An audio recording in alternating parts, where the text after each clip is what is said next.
नमस्कार विद्यार्थी मित्रांनो आणि वाचकांनो, या व्हिडिओचा विषय आहे भूगोल आणि अर्थशास्त्र, जिओग्राफी आणि फायनान्स यांचा काय संबंध आहे. आणि फक्त फायनान्सचा नाही तर जिओग्राफी आणि फिजिक्स आणि मॅथमॅटिक्सचा काय संबंध आहे, हा या व्हिडिओचा विषय आहे.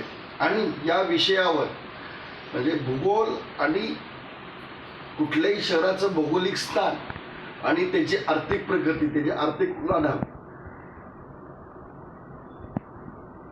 With reference to Mumbai city.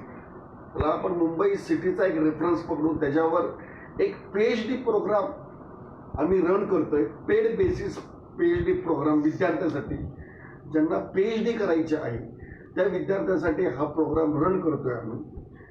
मी स्वतः तो प्रोग्राम रन करतोय आणि त्याच्यामध्ये Sachin किरस theory of time compensation म्हणजे साइन रेशो आणि कॉस्ट रेशो, कुठल्याही शहराचा साइन रेशो आणि कॉस्ट रेशो कसा फाइंड आउट करायचा आणि त्याचा त्या शहराच्या अर्थकारणाशी काय संबंध आहे, हा त्याचा अभ्यासाचा विषय आहे. त्याच्यामध्ये जे एक जिओग्राफिकल पॅरामीटर्स असतात, म्हणजे भौगोलिक पॅरामीटर्स असतात.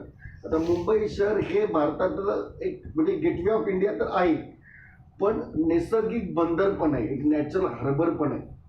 तर मुंबई शहर आणि आशिया खंडातला सगळ्यात जुना स्टॉक मार्केट आहे.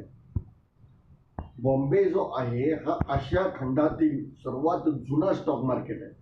तर मुंबई शहराचं जे एक आर्थिक महत्त्व आहे, मुंबई शहर हे जगातलं सर्वश्रेष्ठ आर्थिक शहर आहे. संपूर्ण युरोपच्या इकॉनॉमीवर मुंबई शहराचा प्रभाव आहे. तर या अनेक अशा गोष्टी त्या प्रबंधामध्ये मांडण्यात येणार आहे.